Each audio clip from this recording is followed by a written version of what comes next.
Picture this. Someone puts you as a guarantor for their mobile loan and then defaults. The debt collector then decides that they will harass you over the phone, calling you with multiple numbers until the loan is paid. This is the experience many Kenyans routinely face since the proliferation of mobile loan apps nearly 10 years ago. Well, the trend is now denting the image of the loans that have provided a lifeline for many businesses. Here now is Wahiga Mwaura with our special report, Debt of Shame.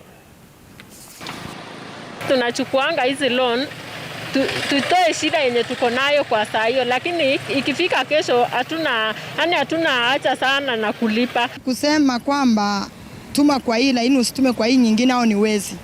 Mimi nimechukua hiyo pesa, naona imenisaidia. Hizo loan zinakimbiza mtu, unaweza kuta sasa kama umechukua loan, wewe akili yako yote inagonga kwa loan, ugonge kwa biashara. Watu ambao tuko CRB tuko over 14 million. Unajua ningekuwa peke yangu ngenitisha. Lakini nasema 14 million Kenyans naonaga tu niko safe. Imagine receiving multiple calls of this nature on one day. Yes. Yeah. Na umenipigia mara ngapi leo? Nikupigia mara mingi sana na bado sijaanza hata. Utanisumbua sana kwa sababu ya loan ya Joshua. Yeah. Kwa sababu mimi ni mchungaji wake kanisani. Yeah. Na unajua hatukuandikishana kitu na wewe? Sasa muulize, yale kuandikisha hapo. Na wewe ulinipigia simu aliponiandikisha? Mimi nafaa nikupigie kwa nini? Kazi yako ni kunisumbua kwa sababu ulimkopesha pesa. Kwa sababu amekataa kulipa.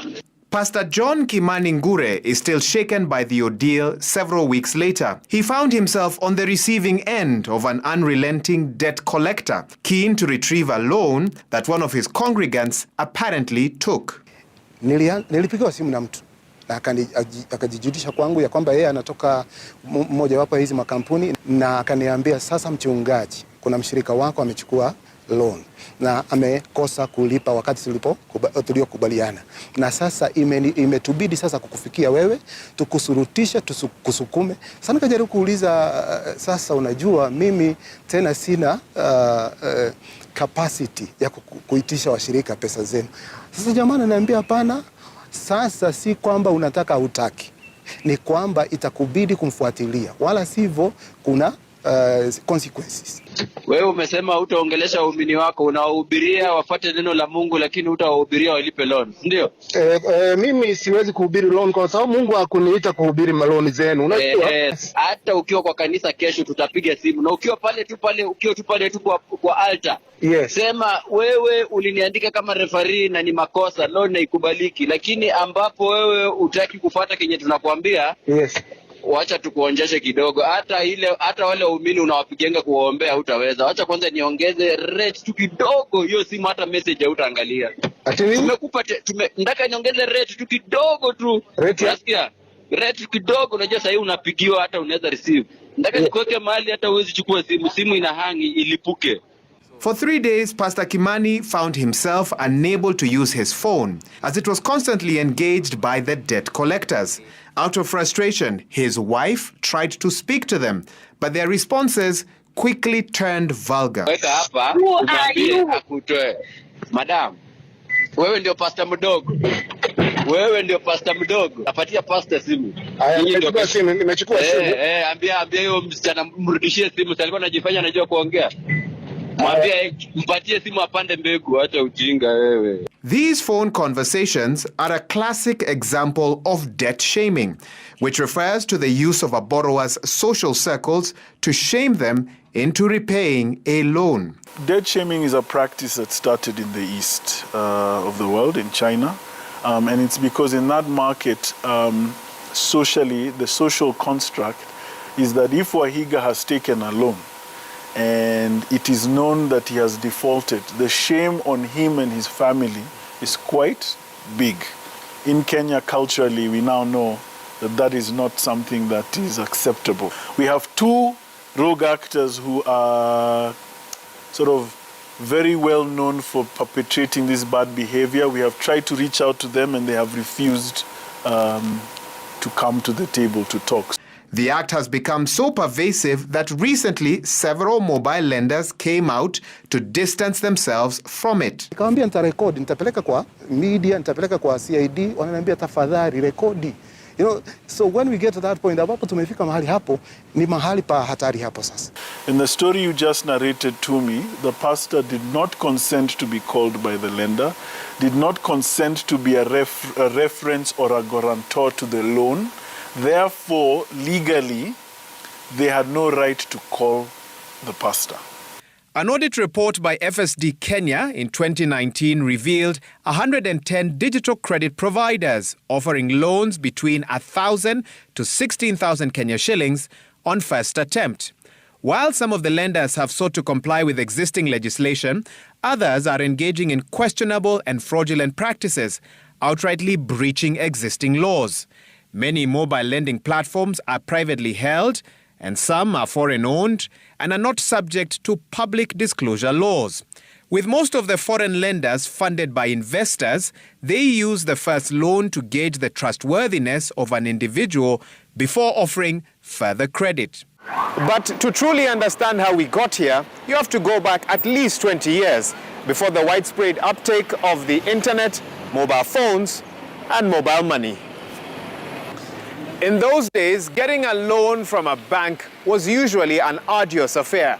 You needed to make your way to your nearest bank branch, no matter how far it was, provide all the necessary documentation, including collateral, and then go out and look for guarantors for this same loan and hope against hope that eventually they wouldn't turn down your application. But nowadays, you literally have access to a mobile bank in the palm of your hand.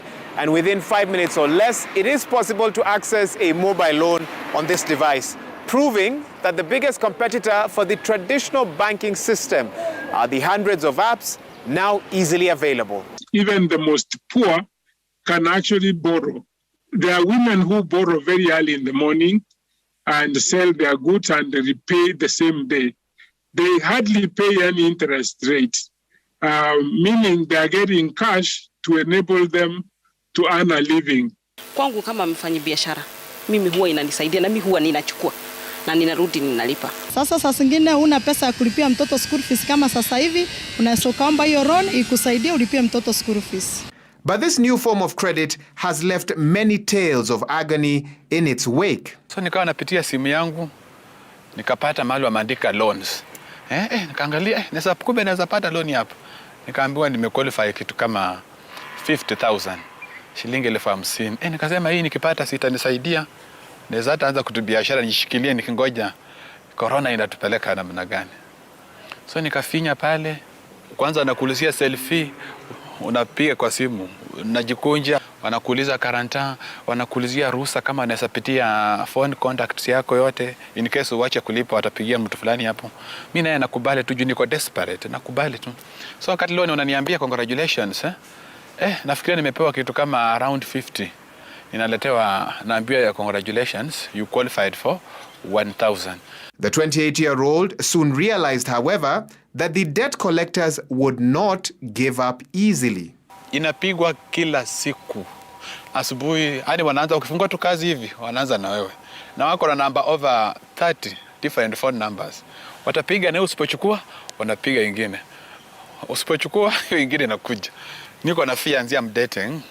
Sasa huyu demu hasa akaniambia, Mike, na napigiwa simu hapa, ulichukua loan ya wenyewe. Nikamuuliza, loan gani? Babe, loan gani?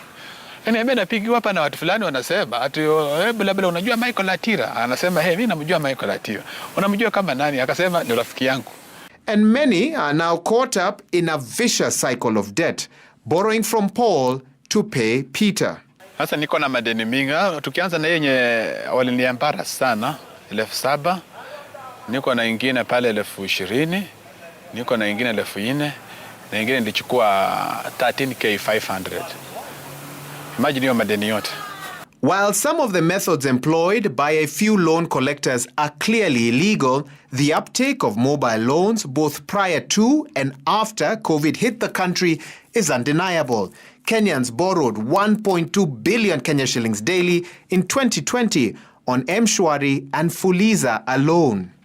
In countries like Benin, Rwanda, Senegal, and Tanzania, microfinance through mobile loans has become the only lifeline for low-income earners who are largely in informal sectors. But whilst Kenyans have been quick to embrace mobile loans, few understand the interest implications of this fast cash. The average bank loan will accrue interest of 12 to 14% per year. But in a survey of several mobile loan providers, the interest rates vary between 75% up to 395% per year. In addition, some of the players have been accused of predatory lending practices, with one Chinese-based lender accused of requiring loan repayments within 30 days, whilst Google, the host of these apps, requires borrowers to be allowed 60 days to repay. So what we did last year is we came out very strongly against certain rogue actors in our sector, and we actually called them out publicly and reported them to the various stakeholders, including the central bank, treasury, etc. This issue with the pastor is a bad symptom. You know, sometimes you have a good idea and it starts spreading, and then somebody picks the idea and then they start spoiling things. And that's why we're calling them rogue actors. And that's why we have no shame. We call them out in public, we report them, we have no fear, because we know actually what we're doing is amazing stuff. So the 50 lenders are helping mama mbogas, they're helping boda boda riders. I've just described a product that somebody's working on. We're helping kiosk owners, hair salonists. We're helping them with working capital, with stock, with liquidity. So how can Kenya fully harvest the benefits of technology-driven financial inclusion whilst reining in on unethical loan providers? Some say regulation is the way to go. And after a long wait, Kenya passed a comprehensive data protection legislation, the Data Protection Act of 2019. The act brought into play comprehensive laws that protect the personal information of individuals.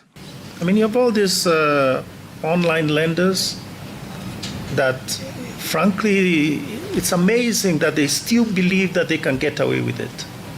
So, Goja too. We'll see. Key concerns include the fact that most consumers often do not know what data is being used or how their data is being shared, and neither can they easily control how the data is used. Research by FSD Kenya suggests that 2 out of 3 Kenyans experience debt stress, a situation where they are forced to skip meals so as to service their loans. But not everyone fully agrees with the governor on regulation as the silver bullet to the challenges facing the sector. The problem comes to those who borrow to do betting, and then they default, and then their names were getting into the credit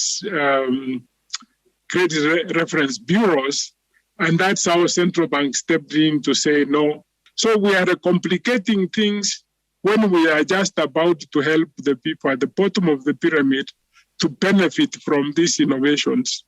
So I plead with the government that let us do studies. It doesn't harm.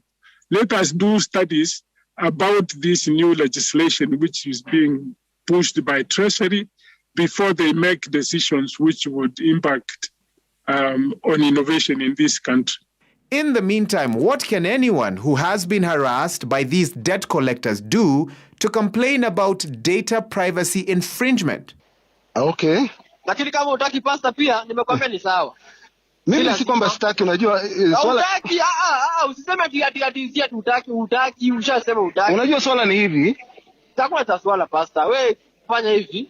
Wacha sisi tuendelee kupigia simu. Jibu ndo maamua. Wacha tuendelee kupigia simu basi. Endelea kunipigia simu basi. I think the pastor should write a formal letter to 2 offices seeking action and seeking enforcement of the Data Protection Act and a fast track of the CBK Amendment Bill 2021.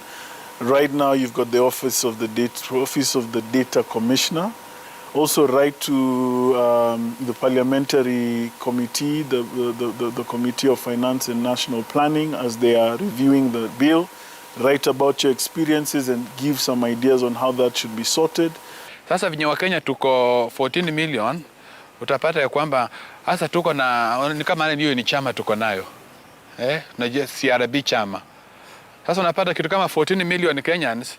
Hii ni sako kubwa yenye iko Kenya. Hakuna sako iko na 14 million. So ningekuwa na uwezo saizi, ningesimama president hapa Kenya. Kama ningekuwa na pesa ya kutosha ya campaign, ningesimama na niambie sasa wana CRB wote, mimi ni kiongozi wenu, nitasimama na nyinyi, nitawasaidia. Experts predict that in the near future, local lenders could be offering services like mortgages on your phone. But they admit that with the growing financial inclusivity, greed, and simple bad manners will continue to cloud its future. And technology alone just won't be able to keep sanity in this fast expanding sector. Wahiga Mwaura, Citizen TV.